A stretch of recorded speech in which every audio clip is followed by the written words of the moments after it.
안녕하세요. In this episode of Film Stock Reviews, I'm reviewing episode 12, the season finale of All of Us Are Dead. We finally made it to episode 12. Craziness has been happening in this first season.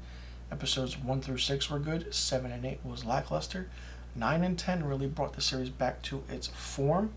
11 was kind of a letdown, lazy writing in my opinion with certain characters, and here we are with episode 12.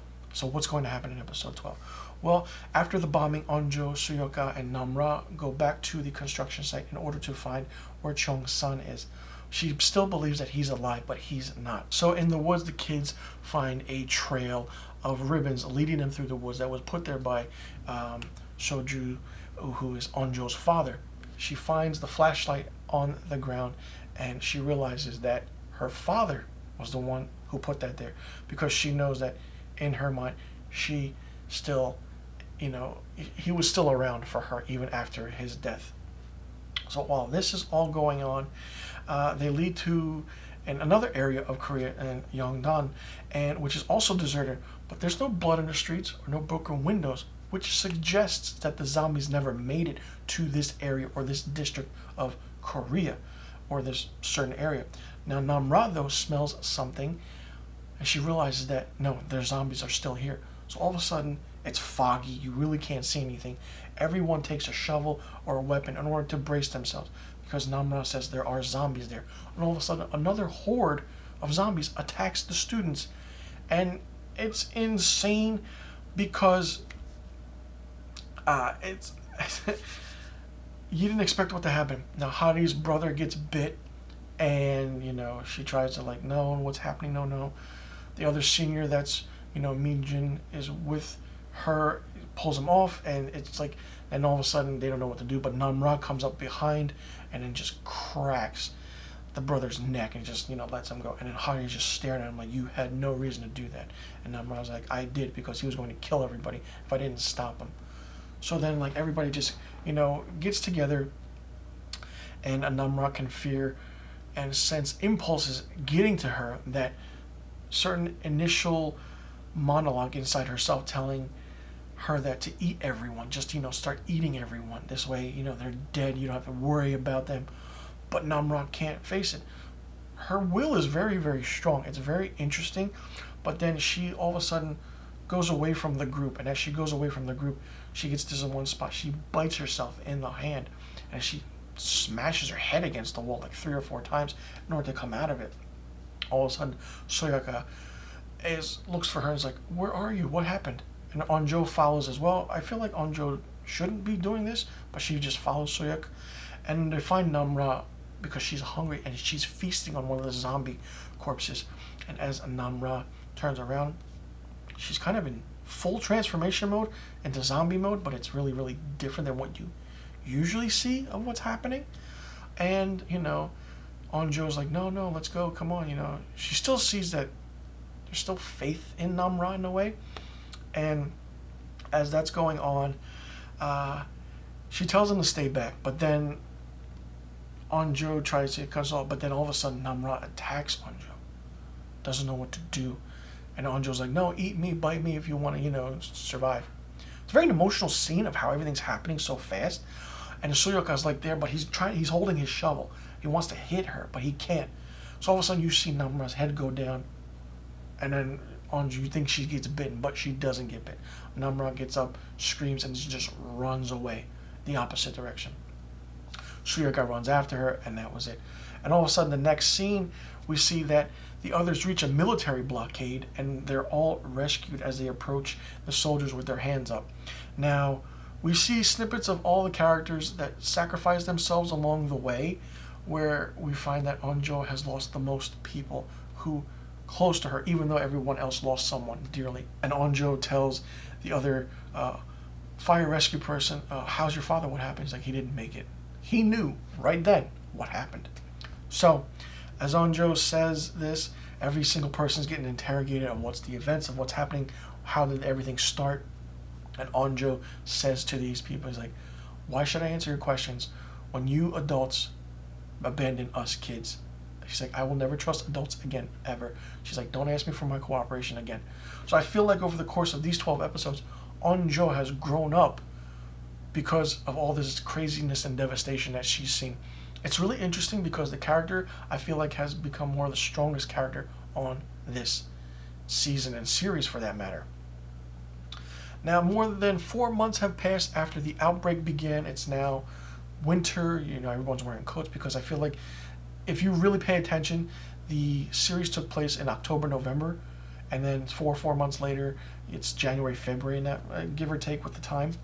Now, martial law is lifted in Hyeonsan, and the residents are still, under quarantine in a way, but Onjan hops a wall and goes to like an area where the dead and missing are, where ribbons are hanging. It's like, oh, please come back, this and that, and all that's happening. She tells Suyuka that someone was at the school. I see a fire burning, but it went out. And he's like, I think it's Namra. And Suyuka is like, how do you know it's Namra? It's because like after all this was over, we decided that one day we're gonna sit around a fire and be close again. So Suyuka's like, okay, I'll join you tonight and we'll go there. So then in the next scene, all of a sudden, as Onjo's coming around the corner where the wall is, we find Hari, Daisu, Minjin, and the other friend, and they're all just like, all right, we're gonna go with you. We're gonna have we're gonna see who this is. We're gonna go with you. We're gonna see who this is. So they go back to the ruins of the high school. They walk around. They make it to the rooftop, and then all of a sudden, the fire's still going, and all of a sudden, Namra comes out of the shadows. But it's really interesting how it was done, because as Namra's coming out of the shadows, as she's in the shadows, you see her face zombified. You see certain things, and all of a sudden, as she comes into the light of the fire, her complexion has changed. She looks more human. They go back and forth, and Namra says that, to Onjo's like, I'm really happy where I am, but I'm still here because there are still people out there like me. Okay, and I have to protect, certain individuals. I have to protect, people like you. It's like, we'll always be friends no matter what. So it's a touching last moment scene, and all of a sudden Namran's like, oh, I have to go. They're coming.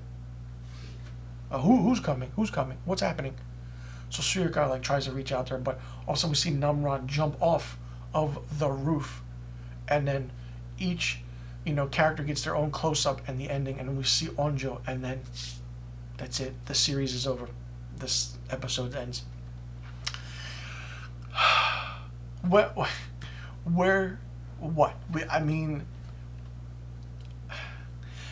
Like I said, episodes 1 through 6 were really, really good. The tension, the build-up, the action, the zombies. 7 and 8 was lackluster. 9 and 10 brought it back a little bit to true form. And 11 and 12 felt rushed. Here's why. Korean shows know how to work with 10 or 20 characters at a time in a series or a movie. In a 2-hour movie, they tell you every single person that's in the movie within the first half hour. Even in the show, they tell you who the person is within an episode or 2 episodes. They get that. It's not an American television series where it takes 5 or 6 to 10 seasons to still figure out who the 6th character is on a show. The Korean dramas know how to do it, and it didn't disappoint. What I didn't like was how Gwan-nam always kept coming back. Didn't make any sense. Never explained how he became a super zombie. What Yeonji was, because she got bit, and then Namra, what's her cap? How is she? What's happening? Did the virus mutate? How much of a mutation happened? Where is everything now? Are there still zombies? Do you still have to stay at the quarantine camp? Do you have to live at the quarantine camp? A lot is happening. And what happened to Mr. Lee after he got bit? Because after he got bit at the police station, we never saw him again. Even with the English teacher, we saw in one of the episodes, which I did forget to mention in that certain episode review, when she was helping Nayeon escape, she fought off a zombie, but she got bit herself. She was telling Nayeon this whole thing about save yourself, be good, apologize, and then she starts changing, and then she walks off. We never saw her again either. Like, what? Like, at least show us snippets of what happened to these characters. I mean, when certain characters did change into zombies, like Chong-san's mother or Onjo's dad, we saw them later on. Mr. Lee, we didn't see after at all. We didn't see the English teacher again at all. We didn't see any of them at all. after they were turned into zombies. And I feel like they were an afterthought because there was still so much going on. Even with Sun Mu, who is the army leader, his character was so short that he was brought in, he did his thing, but then they killed him off by suicide because he felt bad for what he did. Okay, alright, I understand that. The show started off strong, but episode 8, it lost its way. I don't think it knew where it was going. It is based off of the Korean webtoon, Now at Our School. Certain things were still in it, certain things were differently changed. Of course, for time constraints and everything. I mean, Onjo and Chongsung lost someone each they loved. It was almost equal. They both lost their best friends. They both lost their parents. The Chongsung lost his mother. Onjo lost her father. She lost her best friend. He lost his best friend. But then she lost Chongsung. So she kind of felt, the loss more because it was interesting. Now, while the story still didn't answer certain things. The detective, Jaik, what happened with him? Did he get let go? Did he know what was happening? What happened to the baby? The little girl that was rescued? You still have to answer so many questions about this series that it just felt rushed. Episode 11 and 12 felt rushed. It didn't feel cohesive at all. I mean, this is a different zombie show because it's 12 episodes long. Normally your Korean shows are maybe 6 to 9 episodes, give or take. Anything over episode 9 is really pushing the boundaries. I believe Squid Game was about 8 to 9 episodes, but they got their point across and they stopped because you couldn't go further. I feel like All of Us Are Dead went too far with 12 episodes. If you got enough in with 6 episodes and then leave the last 6 for another second season, season 2, it would have worked out really, really well.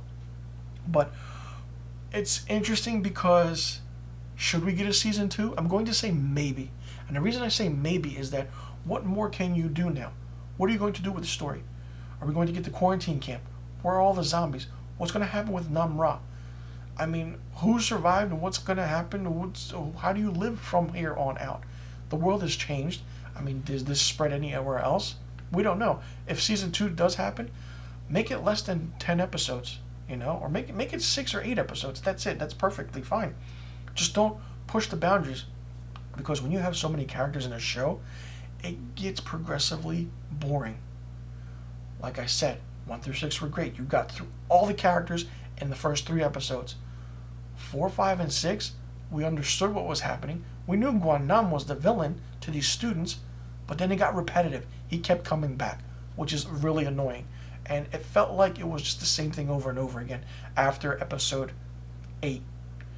Like I said, this show was good, but it felt rushed in the end, and it could have been done better. For me, as a whole series review, All of Us Are Dead gets 4 out of 5 stars. Now, I like the story, I like the acting, I like the filmmaking, and I like the emotional aspect to it. The only thing I didn't like was that it was such a strong show that when it started, that it lost its way near the end. So let me know in the comment section below what you thought as a whole series entirety of All of Us Are Dead. Did you like it? Did you not like it? What did you think of it? Who was your favorite character? For me, I actually have to say my favorite character on this show was Onjo. She really stood her ground. She really wanted to become that leader, but she still had to deal with certain emotions. Who was your least favorite character? For me, my least favorite character was Guan. He kept coming back and coming back and coming back when he should have been dead 10 million times, and it just didn't matter at all. And which episode is your favorite? For me, I actually have to say that it's really tough, but I have to say that episode 6, before everything slowed down, was my favorite episode, because we knew everything was going, but then after that we didn't know what was going to happen. So, and what was your least favorite episode? For me, I'm going to say the final episode was my least favorite episode. What rating would you give All of Us Are Dead? Do you want to see a season 2? And do you see this story moving forward? And what would you have changed if you were writing All of Us Are Dead? Let me know in the comment section below about the questions I just asked. And I just want to thank everyone for tuning into my episodic 12-episode review of All of Us Are Dead. I wanted to do episodic reviews on this series because I felt like it was needed, because it was a very, very anticipated Netflix original Korean show. And Netflix Korean shows are really, really hitting it out of the ballpark with a home run. So I felt like with word of mouth, this will gain popularity and notoriety, and I'm pretty sure you'll see a lot of these actors and actresses in more Korean shows and or movies. So be on the lookout for that. And once again, like I said, thank you, 감사합니다, for tuning in to my 12 episode episodic review of All of Us Are Dead. And I'll see you guys in the next review video. 감사합니다.